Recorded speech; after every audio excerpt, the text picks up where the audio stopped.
दोस्तों नमस्ते। My dear youngest friends और newly internship friends.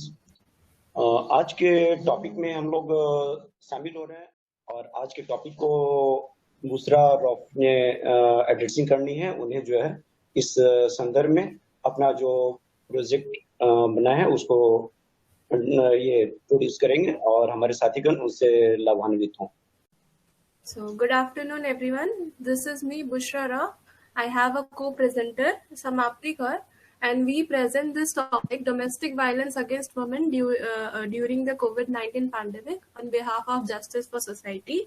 I welcome you, Prakash Ranjan sir, who is the president of Justice for Society, who is also an advocate, and Secretary Rinki Sinha ma'am, and Advocate Patna High Court Sujit Kumar Sinha, and ADJ Anjan Srivastav sir, who is session judge Patna. So Prakash Ranjan sir is the founder of Justice for Society, जो कि 2012 में found हुआ था। Further on इनको lead कर रहे हैं अभी अवधेश कुमार सर और Sujit Kumar sir. Justice for Society has its branches in different states like Haryana, Punjab, Lucknow, etc. And they have been providing justice for the whole society. ये लोग गरीब बच्चों को भी हेल्प करते हैं, अंडर प्रिविलेज्ड को हेल्प करते हैं, वुमेन्स लोग को हेल्प करते हैं। It's like spreading education throughout the states. जिनको जरूरत है उनके लिए जस्टिस प्रोवाइड करना, this is their main motto. Further on, they are providing internship to law students like us and other students also. So if you so Prakash Ranjan sir, if I have your अनुमति है तो मैं presentation start करूं? Yes. Okay. आप start करें. Thank you sir. So this is my first slide. That is the topic itself, domestic violence against women during COVID-19 pandemic. So first of all, ये जो है डोमेस्टिक वायलेंस, ये इतना gruesome है और इतना मतलब क्या बोलते हैं हार्श है कि इसको शैडो पैंडेमिक भी कहा गया बाय यूनाइटेड नेशंस वुमेन। और इसको हम लोग इंटीमेट टेररिज्म का भी नाम देते हैं, क्योंकि ये टेररिज्म से कम नहीं है। घरेलू हिंसा एक टेररिज्म से कम नहीं है। फर्दर ऑन अभी लॉकडाउन में ये समस्या इतनी ज्यादा बढ़ गई है कि इसको एक्सपर्ट्स लोगों ने नाम दे दिया है इंटीमेट टेररिज्म। तो आइए जानते हैं हम लोग what is domestic violence short में। वायलेंस और abuse in a domestic setting, किसी भी तरह का उत्पीड़न जो कि लाइक गाली गलौज हो, मारपीट हो in a domestic setting. Domestic setting in sense एक छत के नीचे रिसाइड करना किसी के भी ऊपर, that is called as domestic violence. और violence can be in any form, that is physical, mental, verbal etcetera. इसका कोई कैटेगरी डिफाइन नहीं किया गया है कि मारपीट होगा तभी फिजिकल होगा या फिर ऐसे चोट लगेगा तभी फिजिकल होगा, because mental harm is also a thing nowadays, because mental peace is what constitute the whole health body.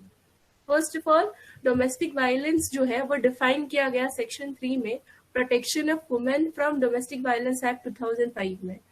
ये है उसका डेफिनेशन। इसको हम आगे चल के और डिटेल्ड में देखेंगे कि क्या है डेफिनेशन में दिया हुआ। अभी I am sharing a poster which is like made by the women aid society, which states that 91% of domestic violence crimes that are caused are against women, like, and 93% who abused women are male. 91% of domestic violence जो हुआ है, जो उत्पीड़न होता है वो women के ऊपर होता है, और 93% जो है वो जो करते हैं वो मेल होते हैं। प्लस 83% जो है domestic violence victims are subjective 10 crimes are women. Like 83% जो क्राइम होता है विक्टिम्स में, उसमें से more than 10 crimes per day women के ऊपर होता है। और ये एक मीटिंग बिठाया गया था यूके में, जिसमें कि पाया गया कि 95% of womens are like serious victim and high risk of getting a serious harm और इवन मर्डर। मतलब 95% ऑफ वुमेन जो है उनके ऊपर ये रिस्क रहता है कि वो कभी भी मर सकती हैं। ये एक मीटिंग में डिस्क्राइब किया गया था यूके में।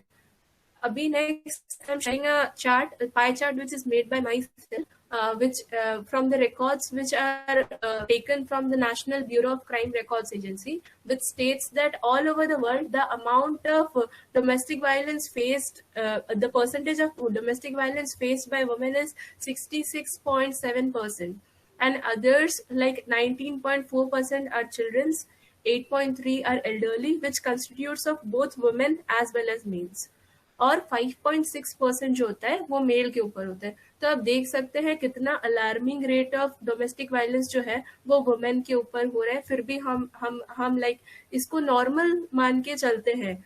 और ये रिपोर्ट लिया गया है national bureau of crime records में कि 1,70,309 रिपोर्ट सबमिट हुआ 2017 से 2019 तक का डोमेस्टिक वायलेंस के टाइम पे. तो अभी first of all domestic violence case जो है वो बेसिकली डरती है सारी लेडीज कि हम फाइल नहीं करेंगे. ये सारा चीज दब जाता है उनकी चुप्पी में. That is buried in silence. How like 86% of women who are experiencing violence did not seek any help.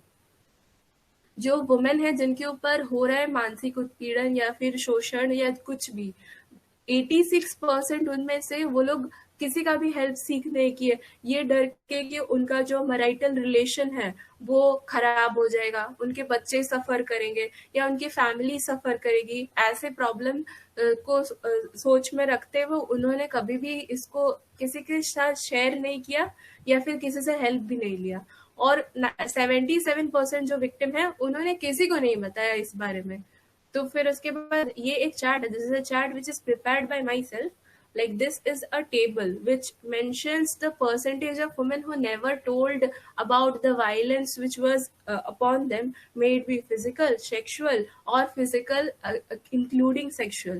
So we can see a high rate of percentage of women who has never told anyone about this incident. And from it, 9.1 just told up to someone, and 14.3 sought a help from a source. That could be a distant family relative. सिर्फ अपने family relatives को ही बताया. तो first of all हम इसके बारे में किस लिए नहीं जान पाते हैं, या फिर वो जो वुमेन है वो किस लिए रिपोर्ट नहीं कर पाती है, डरती है. तो ये जो मेजर इशू है इसका है अंडर रिपोर्टिंग. जब कोई औरत अब इस बारे में किसी से बताएगी नहीं, किसी को शेयर ही नहीं करेगी, तो कोई कैसे आगे बढ़ेगा, कोई कैसे आगे बढ़ के उसका हेल्प करेगा. तो ये जो है 14.3% जो विक्टिम्स है जो डोमेस्टिक वायलेंस का, वो ही सिर्फ हेल्प लिए किसी रेलिवेंट अथॉरिटीज से, मतलब अपने फैमिली मेंबर से 14.3% विक्टिम्स हेल्प लिए. उसमें से 7% सिर्फ रेलिवेंट अथॉरिटीज के पास गए, जैसे कि police, doctor, lawyers, social service organisations, NGOs. उनके पास सिर्फ 7% वुमेन गए. 90% ऑफ विक्टिम्स जो है वो अपने फैमिली मेंबर्स से ही हेल्प लिए. और आप लोग जानते हैं कि family members what they have their से कि डोमेस्टिक वायलेंस के टाइम मतलब अगर तुम जाके रिपोर्ट करोगे तो तुम्हारा फैमिली बर्बाद हो जाएगा, तुम्हारे बच्चे कहाँ जाएंगे, who will pay for your needs, who will take care of you. तो 90% जो है वो सिर्फ हमने फैमिली मेंबर्स को ही बताए, and this were their advice. तो आगे कुछ भी नहीं बढ़ा. there was no action, there was nothing taken. तो लोग बेसिकली हमें क्या बोलते हैं, हमें एग्जाम्पल देते हैं कि तुम सीता की तरह बनो, पतिव्रता, सतीव्रता, लेकिन कोई ये नहीं सिखाता कि तुम दुर्गा की तरह फाइट करो ये सब चीजों से. तो ये सबसे ज्यादा मतलब प्रॉब्लमेटिक हो जाता है कि अंडर रिपोर्टिंग होता है ये चीज का. ये एक चार्ट है जो कि न्यूज़पेपर कटिंग में आया था. I have attached it from the Hindu newspaper. तो इसमें क्या है, इसमें दिया गया है कि कितना परसेंट अदर्स से हेल्प लिए, कितना परसेंट अथॉरिटीज से हेल्प लिए, कितने लोग नेबर से हेल्प लिए, फ्रेंड्स से हेल्प लिए, फैमिली ऑफ हस्बैंड से हेल्प लिए और ओन फैमिली से हेल्प लिए. अब हम लोग जानेंगे हमारे मेन टॉपिक के बारे में, that is domestic violence during lockdown. ये है क्या, होता क्या है, ठीक है. तो first of all WHO, the World Health Organization, says that domestic violence tend to increase in every type of emergency during an epidemic. जब भी कोई इमरजेंसी लगता है किसी भी स्टेट पे, किसी भी कंट्री पे, लाइक जब भी कोई मतलब ऐसा ऐसा सिचुएशन आता है, तो सबके घर पे टेंशन इंक्रीज होता है. It is natural and common that each and every house has some kind of tension and mental peace because of the norms, because of the rules they are facing, because of all the changes that are facing around the world. तो इस time पे क्या होता है, इस time पे domestic violence against women increase हो जाता है, because they are the victim who are suffering in everything. तो in April 2020 complaints were related to women increased by 100%. तो अप्रैल 2020 में क्या हुआ, जब लॉकडाउन स्टार्ट हुआ तो फिर क्या हुआ, तो फिर 100% कंप्लेन इंक्रीज हो गया. और फिर उसके बाद इंडिया एक क्लोजर कॉम्प्रिहेंसिव स्टडी देखा कि मार्च 2020 तक का, कि वो ये जो रिपोर्ट्स आना शुरू हुए डोमेस्टिक वायलेंस में, ये इंक्रीज हो गया है. तो और फिर उसके बाद मार्च से सितंबर के दौरान 13,000 कंप्लेंट्स फाइल हुए national council for women rights में. और फिर उसके बाद not only in India, this was a problem in all over the world. There were like a problem in UK, US, France, Spain, and several other countries as well as Western nations. So South Africa जो है वो alone था जिसने 90,000 reports दर्ज कराए and witness किया कि ऐसा वायलेंस हो रहा है वुमेन के प्रति, फर्स्ट वीक ही, लॉकडाउन के फर्स्ट वीक में ही. ये एक चार्ट है जो कि बनाया गया है जिसपे डिफरेंस दिखाया जाता है कि लाइक 2010 में कैसा सिचुएशन था और 2020 में कैसा सिचुएशन है. Like what is the verge, what is the increase in inclination of domestic violence complaint from 2010 to 2020. We can see 2020 में 1500 के आसपास रिपोर्ट्स जाना शुरू हो गए, जो बहुत चिंताजनक है. This is also a newspaper cutting by The Hindu who has made this graph and shows an alarming increase of domestic violence during 2020, which reached up to 1500. And this is a detailed graph prepared, which shows that various state like what states reported domestic violence complaint, जिसमें से सबसे ज्यादा reports file हुए वो उत्तर प्रदेश में file हुए. Next आता है Delhi. Uttar Pradesh has always been a verge in crime, domestic violence verge. तो फिर उसके बाद नेक्स्ट आता है, नेक्स्ट स्लाइड है हम लोग का, like we had a motto, we had an agenda during the lockdown that stay home, stay safe. Our government has posters कि अगर हम लोग घर पे रहेंगे तो सुरक्षित रहेंगे, हम लोग बाहर कोरोना वायरस से इन्फेक्ट नहीं होंगे, ना ही किसी को इन्फेक्ट करेंगे. But this didn't stand true. This doesn't stand true for all. Why? Because home is not a safe place for everyone. सबके लिए होम एक सेफ प्लेस नहीं है. कितने लोग चाहते हैं कि हम घर से कब बाहर निकले, किसके लिए ये सेफ प्लेस नहीं है? फर्स्ट ऑफ ऑल, क्यों ये सेफ प्लेस नहीं है, लेट्स नो. तो फर्स्ट ऑफ ऑल ये जो है ये पेट्रियार्कल सोसाइटी है, ये हम जानते आए हैं फ्रॉम द वैदिक era and all. Like men tend to dominate women in every sphere. Women are said कि वो inferior है, वो काम करने के लिए बनी है, वो men का देखभाल करने के लिए बनी है. तो इसमें क्या करते हैं, इसमें men हमेशा बैठ करके ऑर्डर करते हैं और women उनको फॉलो करती है. So women are traumatized in this situation. They know nothing what to do.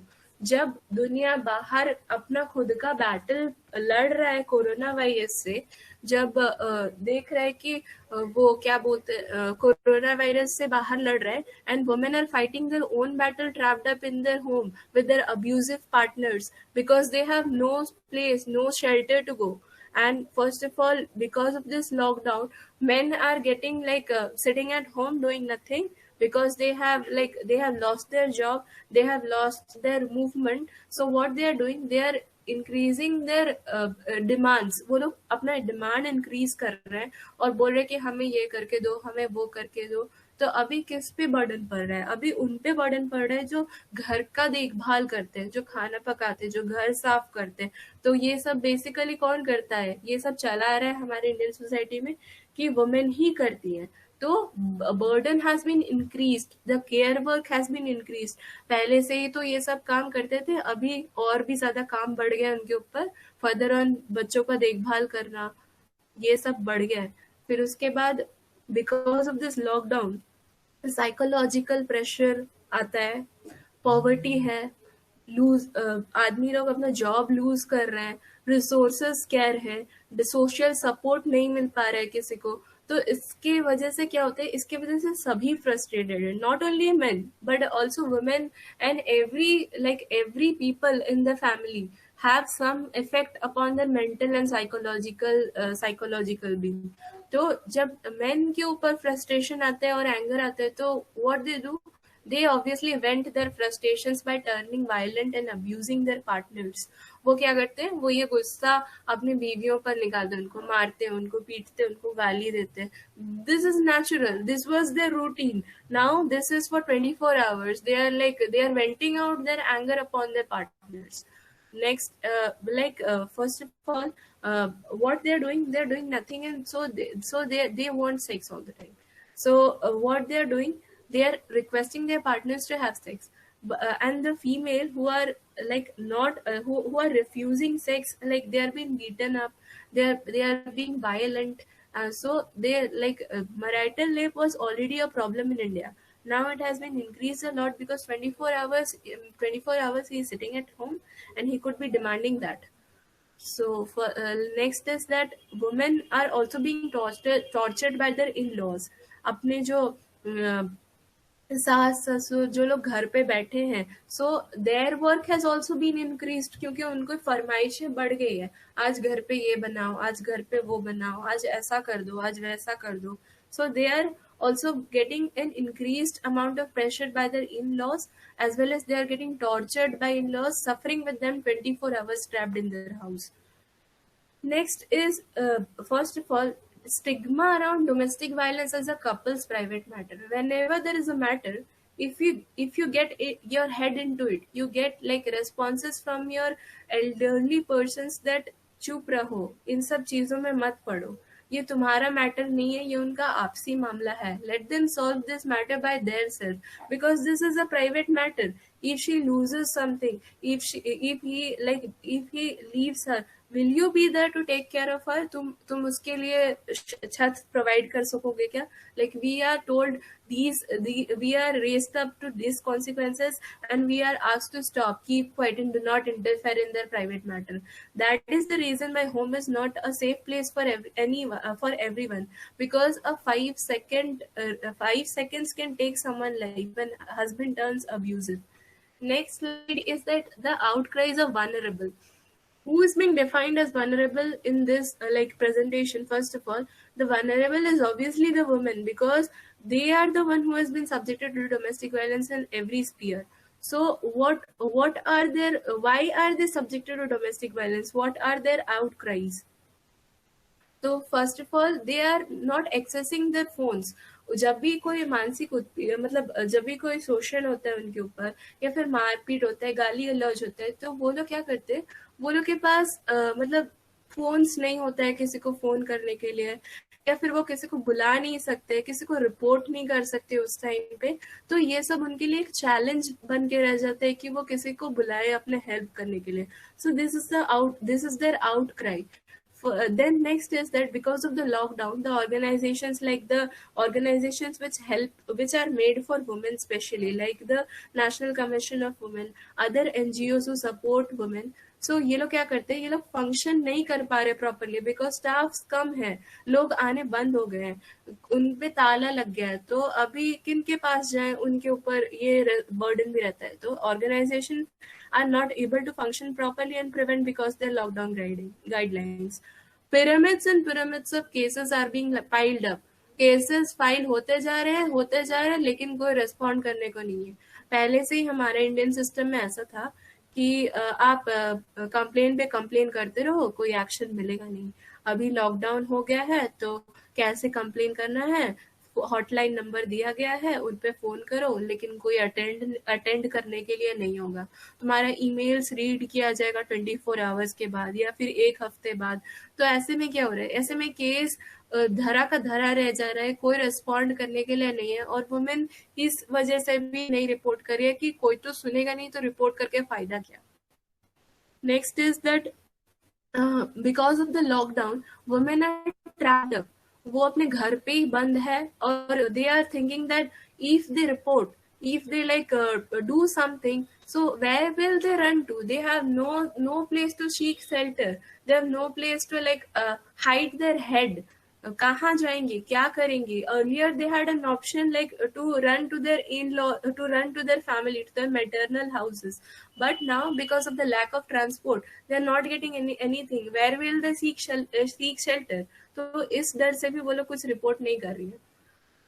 Next है, अभी हम लोग आते हैं कि डोमेस्टिक वायलेंस में क्या क्या केस हुआ. ये सुन के आपका अगर खून खौल जाएगा. लाइक फर्स्ट केसेस जो डोमेस्टिक वायलेंस में इंक्लूड हुआ was a 42-year-old man who was allegedly who murdered his wife in front of the daughter, suspecting her of infidelity. वो जो फैमिली है वो क्वारंटाइन हुआ था एक टेम्पल में. तो ये केस जो है ये कर्नाटका डोडरा का केस है. तो ये न्यूज़पेपर कटिंग है, आप लोग देख सकते हैं.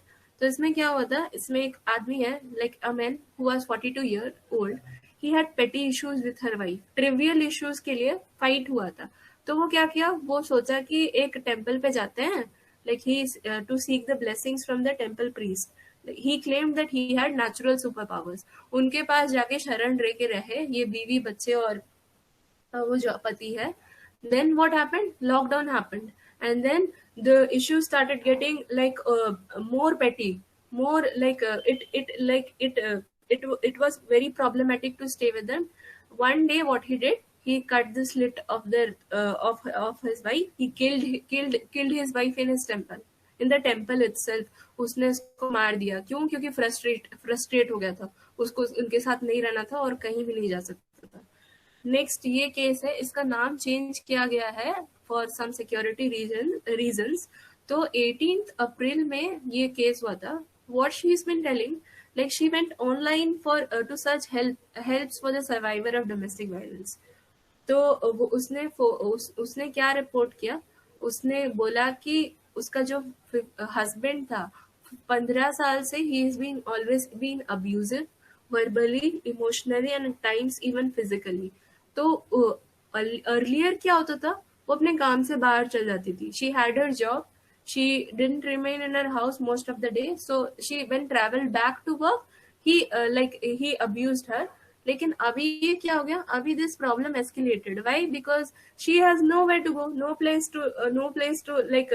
place to vent her time. So what he was doing, he was like beating her. तो अभी वो क्या कर रही है, वो उसने फोन किया NCW पे, और उसने बोला कि मैं अभी बहुत धीरे से बात कर रही हूँ. She is speaking low over the voice and she has locked up herself into a room so her husband and mother in law couldn't hear. और फिर उसके बाद she is telling that her husband always abuses her and says that she is not a good mother not a good wife. Next is this survivor name is Lakshmi. Her name has also been changed on request. She says that police ने भी उनका साथ देना छोड़ दिया है. उनके पास भी कोई मतलब रेमेडी नहीं है कि वो क्या कर सके. So she is saying like the ruthfulness she suffered. एक दिन क्या हुआ, like her husband drank. उसने अल्कोहल पिया और फिर उसके बाद वो वायलेंट हो गया. उसने उसका रेप किया और फिर उसके बाद वो हमेशा से ही करता था, लेकिन उसने इस दिन उसका रेप किया और फिर उसके बाद हमेशा से इसको एक ऑब्जेक्ट की तरह ट्रीट करता था. He treated her as an object. तो जब ये लॉकडाउन हो गया तो she found out that her husband has been visiting a sex worker. एक सेक्स वर्कर के पास जाने लगा था वो. She obviously will get worried ना, because he could contract coronavirus and pass it to her children and both. तो उसने मतलब इस डर से उसको बोला भी कि तुम ऐसा मत करो. तो उसके बाद उसने क्या किया, उसने उसको मारा पीटा और फिर बहुत गाली गलौज किया. तो उसने कंप्लेन भी किया पुलिस के पास, लेकिन ये जो कंप्लेन है पुलिस ने कुछ मतलब अपने दिमाग उसके कोई एक्शन नहीं लिया. उसने वार्न भी नहीं किया उसको कि ऐसा प्रॉब्लम्स हो रहा है. उसने बस उसका मोटर बाइक सीज कर लिया और उसको बोला कि घर जाओ. तो जब वो घर गई, she thought that this was the end. Her 9-year-old daughter ran into the neighbor's house for help, and उसके नेबर आके उसको हेल्प किए। फिर वो डॉक्टर के पास गए। डॉक्टर के पास जाने के बाद उसने एक कंप्लेन रजिस्टर कराया कि उसको अरेस्ट किया जाए, लेकिन फिर से उसने रिफ्यूज किया पुलिस वालों ने। तो तब वो ह्यूमिलिएटेड हो गई और फिर उसके बाद उसको घर नहीं जाना था। वो अपना कार ली और अपने पेरेंट्स के घर ड्राइव करके गई। So this domestic violence cases are not only like registered in India, it is also a problem in Western countries also. Here we have a 17-year-old kid who was named as Ellie Gold. So like her mother says and describes horrific way like how her daughter was killed. उसका एक boyfriend था जो कि 12 साल का था। वो लोग एक दूसरे के साथ रह रहे थे। तो उसने उसका गला स्लिट करके किचन फ्लोर में नाइफ से स्टैब किया 13 टाइम्स और उसको मार दिया। नेक्स्ट है एक फेमस मर्डरर जिसका नाम है कोरोना वायरस मर्डरर। उसने क्या किया, उसने अपने 44 इयर्स वाइफ को गला दबा के मार दिया। एक आर्ग्यूमेंट में, late night argument, there was an argument, it was upon a petty issue about a football match. एक फुटबॉल मैच की वजह से एक आर्ग्यूमेंट हुआ और उसने उसको गला दबा के मार दिया। ये सारा केसेस था। तो अब हम आते कि लॉकडाउन के दौरान क्या क्या स्कीम्स गवर्नमेंट ने लिया और नॉन प्रॉफिट ऑर्गेनाइजेशंस ने लिया, ये जानना बहुत जरूरी है। तो here I let you know about this schemes. First was Red Dot initiative by women entrepreneurs for transformation society. Next was different schemes which are organized by different state government, like the Santavana scheme by government Karnataka government, स्त्री by Hyderabad। और फिर उसके बाद NCW ने क्या किया, WhatsApp number launch किया ताकि जो सर्वाइवर्स है वो लोग ऑनलाइन कंप्लेन रजिस्टर कर सके। और ये स्टार्ट हुआ तब जब ऑफिस क्लोज था और ईमेल्स ऑलरेडी अवेलेबल था। नेक्स्ट है कि वुमेन कमीशन ने काउंसलिंग करना स्टार्ट कर दिया। Counselling in sense mental health उनका कैसा है, like if she wants to share something so she can call upon the women helpline unit 111 और 181। Next is like the Sakhi helpline जो कि हमेशा से ही अवेलेबल है, दैट इज 121। ये है पोस्टल सखी हेल्पलाइन नंबर का, which was led by ministry of women and child development, जो कि एम्पावर करता है नारी शक्ति को। These are some of the posters which were led by some of the states, which is Muzaffarnagar, Assam. This is also paper cutting by Stree. I'll let you know about some schemes in detail. The most famous scheme which came was the Red Dot Initiative. We should know about this because this was started by a non-profit organization which was named as Women's Entrepreneur Transformation Foundation.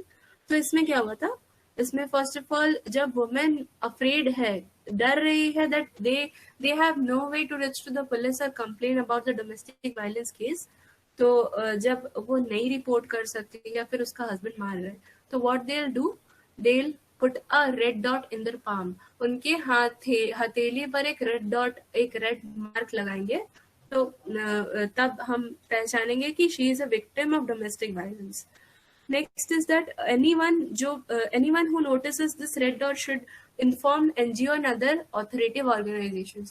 कोई भी made भी कोई भी जो भला चाहता है society का या फिर किसी का भी, if he notices this red dot, he should उसको इन्फॉर्म करना चाहिए गवर्नमेंटल ऑर्गेनाइजेशंस को, पुलिस को, लॉयर को या किसी से भी जिससे हेल्प ले सकते हैं हम लोग। इस इनिशिएटिव की वजह से बहुत सारा विक्टिम्स आइडेंटिफाई हुए कि वो लोग डोमेस्टिक वायलेंस के विक्टिम्स हैं। और इस इनिशिएटिव के बाद सेम इनिशिएटिव्स स्टार्ट हुए जैसे कि मास्क 19 इनिशिएटिव वगैरह वगैरह। तो अभी हम आते हैं कि लॉकडाउन में कितने सारे केसेस या फिर PIL फाइल हुए। फर्स्ट जो PIL फाइल हुआ था वो था all India council of human rights, liberty and social justice के द्वारा in the High Court of Delhi for the victims of domestic violence. तो और सेकंड क्या था, सेकेंड और इस तरह के बहुत सारे PIL भी फाइल हुए, और एक मेन PIL फाइल हुआ था जो एक अमिनी सेट्टी सिवा करके एक आदमी है, एक सोशल वर्कर है, so he filed this for on behalf of women facing domestic violence to ban the sale of liquor. जब लिकर लाइक दिखना स्टार्ट हो गया था लॉकडाउन में, तो उस टाइम और भी ज्यादा प्रॉब्लम इंक्रीज हो गया था। Why? Because it was already a problem that men drinking up alcohol and coming and beating up their wives. वो लोग हमेशा लाइक दारू पीते थे और घर पे आके अपने वाइफ को मारते थे, उसके साथ बुरा व्यवहार करते थे। अब लॉकडाउन में ये प्रॉब्लम और भी इंक्रीज हो गया, क्योंकि they were staying 24 hours at home, they were just drinking and beating themselves. तो उसने क्या किया, उसने ये PIL फाइल किया आंध्र प्रदेश हाई कोर्ट में और बोला कि लिकर बैन होना चाहिए लॉकडाउन के दौरान।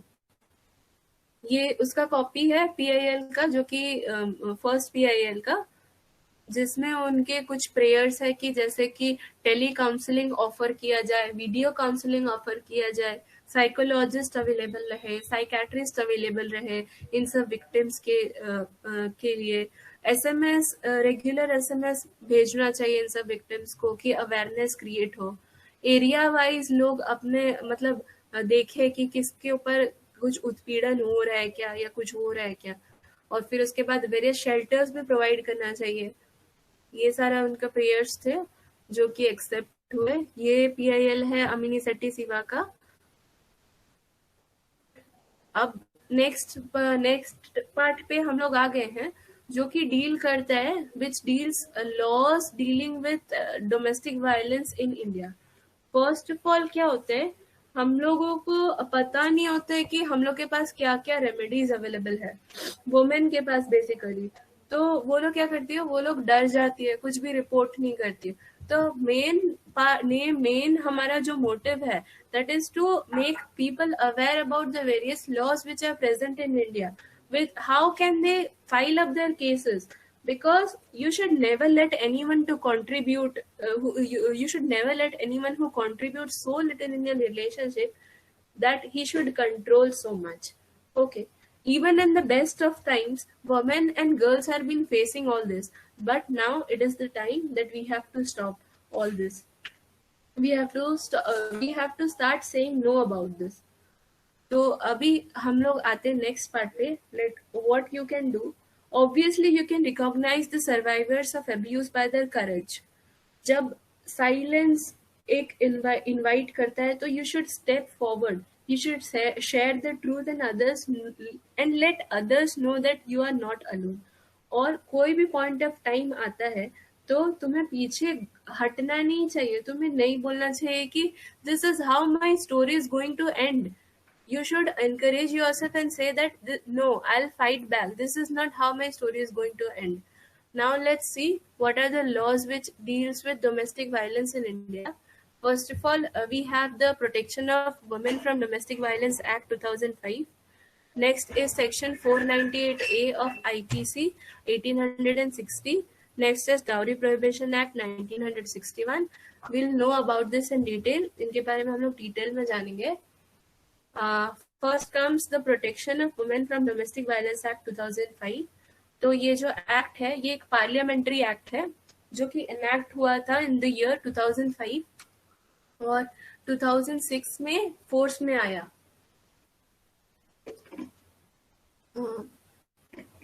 तो ये जो एक्ट है ये एनैक्ट हुआ था वुमेन को प्रोटेक्ट करने के लिए। This was the first act which concretely dealt with the matter. earlier there was no act or no laws which dealt with the matter. ये जो एक्ट है ये आने के बाद डील किया कि वुमेन कैसे डील कर सकते डोमेस्टिक वायलेंस के ऊपर। This act is civil law. It provides for protection order that cannot be applied criminally. ये जो एक्ट है अगर महिलाएं इसमें केस फाइल करती हैं तो they'll get civil remedies. Civil remedies in sense they'll get compensation, they'll get shelter. Criminal application नहीं होगा इसका. They'll get civil remedies in this. तो जब ये डोमेस्टिक वायलेंस एक्ट नहीं था 2005 से पहले, तो वुमेन क्या करती थी, वुमेन 498A IPC में अप्रोच करती थी, because that was the only law which dealt with domestic violence act. इस पे एक लैक्यूना था कि ये जो 498 IPC है ये सिर्फ मैरिड वुमेन के लिए था, not for the other sections of women, जैसे कि बच्चियां हो गई जो कि अनमैरिड है, या फिर एल्डरली, या फिर किसी के ऊपर भी, तो इनके ऊपर डील नहीं करता था 498। तो 2005 का एक्ट आने के बाद सारे जेंडर, ये सारे कैटेगरीज ऑफ वुमेन डील कर सकते थे। तो ये रिकॉग्नाइज करता था, this was the act which recognised victims such as children और unmarried women dependent upon the assailant, also much more expandable than IPC। अच्छा, who is an assailant? First of all, assailant is a person who provides for you। तो ये जो act है ये deal करेगा children, unmarried women और married women of course, जो कि डिपेंड करते हैं एक पर्सन के ऊपर जो उसके लिए प्रोवाइड करता है खाना पीना, financial support. So that is what we call a assailant, that resides in the same shelter। और ये जो एक्ट है इसका मोस्ट एसेंशियल फीचर है women's right to secure housing. तो जब वुमेन फाइल करती है डोमेस्टिक वायलेंस एक्ट तो ये तो लाजमी है कि उनके हस्बैंड क्या करेंगे, उनको घर से बाहर निकाल देंगे, though they have no place to stay, nowhere to गो।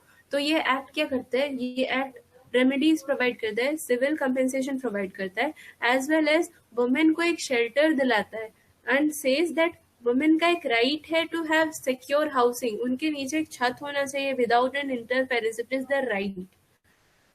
ये जो ड्राफ्टेड एक्ट है, this also provides for appointment of protection officers and NGOs to provide assistance to women with respect to medical examinations, legal aid, safe shelter, etc।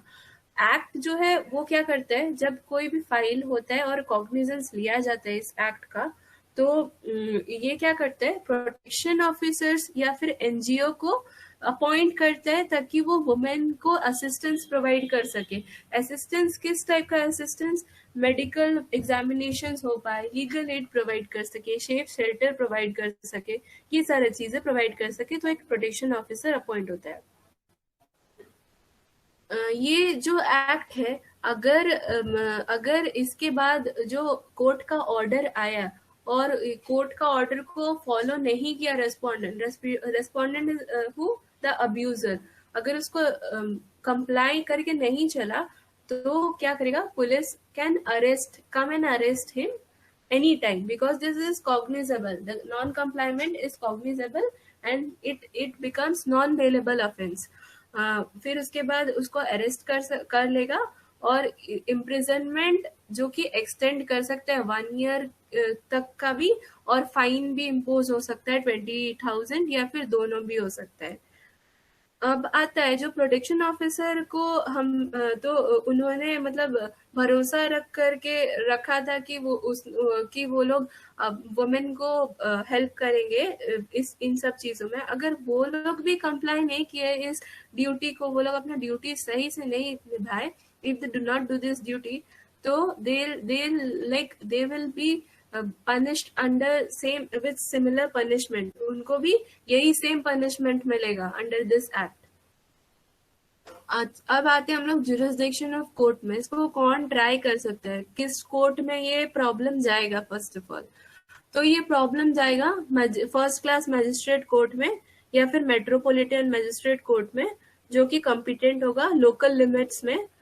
किसके local limit में, aggrieved person के local limit में, जो कि permanently या फिर temporarily resides और carries on business और इज एम्प्लॉय, जिसके ऊपर हुआ है मानसिक उत्पीड़न, लाइक द अग्रीव्ड पर्सन, वो जिस जगह पे रहती है उस जगह के कोर्ट में जाएगा, फर्स्ट क्लास मैजिस्ट्रेट कोर्ट, या फिर रेस्पोंडेंट जो कि अब्यूजर है उसके जगह पे, या फिर जहां पे ये प्रॉब्लम हुआ है, जहां पे मारपीट हुआ है, the cause of action arises, उस जगह पे। Next comes how to seek relief. जब वुमेन के ऊपर ये हो गया तो वो लोग कैसे डोमेस्टिक वायलेंस एक्ट से फाइल कर सकती है 2005 से, वो लोग क्या कर सकती है, तो एक एप्लीकेशन लिखा जा सकता है मैजिस्ट्रेट को। ये एप्लीकेशन कौन लिख सकता है, ये एप्लीकेशन खुद अग्रीव्ड पर्सन लिख सकता है, aggrieved person in sense the victim itself.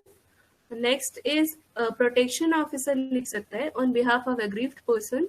Next is any other person on behalf of aggrieved person, कोई भी अदर पर्सन लिख सकता है या एप्लीकेशन मैजिस्ट्रेट को कि उसके ऊपर डोमेस्टिक वायलेंस हुआ है। अब ये जो आता है मैजिस्ट्रेट क्या करेगा, ये सारा चीज होने के बाद वो क्या कर सकते हैं, वो प्रोवाइड करता है 5 टाइप ऑफ ऑर्डर। फर्स्ट आता है प्रोटेक्शन ऑर्डर, वो प्रोवाइड करेगा। प्रोटेक्शन ऑर्डर क्या है, जब वो देख लिया और सेटिस्फाई हो गया कि हाँ ये prima facie, this is a prima facie case of domestic violence has taken place, तो what he will do, he will provide a domestic protection order in favor of aggrieved person. Protection order in sense he will prohibit the respondent from doing the following acts and committing the acts of violence. आगे उसको मना करेगा कि ये same चीज नहीं होना चाहिए ये अब्यूजर को। The next is resident order. What he'll do, the magistrate will provide a safe place, a residence to the domestic violence victim. Next is the magistrate will provide monetary relief. What is monetary relief? Monetary relief is relief in terms of money. मतलब पैसे के रूप में जो relief provide करा जाता है वो है मॉनिटरी रिलीफ। ऑर्डर्स, मैजिस्ट्रेट क्या करेगा, ऑर्डर देगा कि पैसा दो उसको, जितना भी उसका प्रॉब्लम हुआ है, एक्सपेंस मीट करने के लिए, उसके चाइल्ड को का देखभाल करने के लिए you will provide monetary relief. Next is custody order. If the victim has a child or has a child whom the abuser or the person who was doing this, the respondent, he wants to meet him, so what will the court do? The court will provide a custody order. He can or he cannot let him meet, and he on behalf of her will specify arrangement for visits of such child to the respondent. Next comes the compensation order. Compensation जो होता है वो monetary relief से बहुत different होता है। कैसे different होता है? मॉनिटरी रिलीफ जस्ट होता है कि उसका एक्सपेंस को कैसे मीट किया जाए, उसका डेली लाइफ, उसका चाइल्ड का लाइफ को कैसे मीट किया जाए। और कंपेंसेशन जो होता है, कंपेंसेशन होता है कि जितना भी इंजुरी हुआ है वो विक्टिम को, जितना भी मेंटल टॉर्चर, इमोशनल डिस्ट्रेस, जो कुछ भी सफर किए by the act of domestic violence, ये सारा चीज का भरपाई करना है तुम्हें। That is what we call compensation order. तो magistrate will provide compensation order. Next is section 498A of IPC. ये भी जाता है हमारे डोमेस्टिक वायलेंस में, because this deals with cruelty against married women. तो क्रुएलिटी क्या है? क्रुएलिटी है उसको हर तरह से परेशान करना, चाहे वो मेंटली परेशान हो, चाहे वो मारपीट हो, वो ये सारा चीज क्रुएलिटी वो हस्बैंड भी कर सकते हैं और उसके इन लॉ भी कर सकते हैं। तो इस पे सिर्फ मैरिड वुमेन ही फाइल कर सकते हैं, ये एक लैक्यूना है, और उस पे अनमैरिड वुमेन फाइल कर सकते हैं। तो ये जो सारा टाइप्स ऑफ क्रुएलिटी जो अंडर दिस सेक्शन में है, ये सारा दिस टाइप ऑफ है।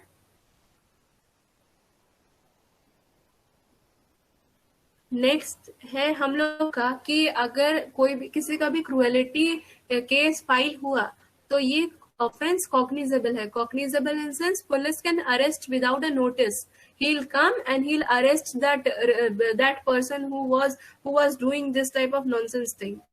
So this is what we term cognizable. उसको अरेस्ट किया जा सकता है विदाउट अ वारंट, और ये नॉन कंपाउंडेबल है और ये नॉन बेलेबल भी है। तो जो पनिशमेंट होता है, punishment can be extended to 3 years। Punishment जो है 3 साल और फाइन भी हो सकता है। ये जो क्रुएलिटी है ये आया फर्स्ट ऑफ ऑल डिफाइन किया गया in the case Kaliya Perumal versus state of Tamil Nadu. Basically ये case, this case was dealing with dowry, something related to dowry. Okay, so in this dowry she was subjected to cruelty. बहुत सारा उसके ऊपर उत्पीड़न हुआ, उसको मेंटली हरास किया गया। तो after this cruelty was defined and it came under 498A IPC. Jurisdiction क्या है? First of all recent judgement आया है एक, ये बहुत इंपॉर्टेंट चीज है जानने के लिए, सबको जानना चाहिए बेसिकली वुमेन को, कि सुप्रीम कोर्ट ने ये रीसेंट जजमेंट दिया 9 अप्रैल 2019 में, जो जिसने बोला कि woman can file a case against her husband or in-law subject to dowry harassment under section 498A of IPC at any place she is sheltered. इसका मतलब क्या हुआ? इसका मतलब हुआ कि जो वुमेन है जिसके ऊपर हो रहा है ये सारा डोमेस्टिक वायलेंस, वो क्या कर सकती है? वो अपने हस्बैंड के प्रति या फिर इन लॉज के प्रति एक डाउरी हरासमेंट केस फाइल कर सकती है 498A आईपीसी के अंडर ही, कोई भी प्लेस है जहां पे वो अवेलेबल हो। ये रूलिंग किस लिए आया? ये रूलिंग इसलिए आया कि वुमेन कहीं पे भी भाग के चली जाती है, ये सब होने के बाद वो कहीं पे भी रह सकती है, तो उसके कन्वीनियंसी के लिए वो कहीं से भी फाइल कर सकती है ये केस, इस रीडिंग में आया। लेकिन जो ट्रायल है वो कहाँ होगा? वो होगा जहाँ पे क्राइम हुआ है, जहाँ पे मारपीट हुआ है, वहीं पे ही होगा।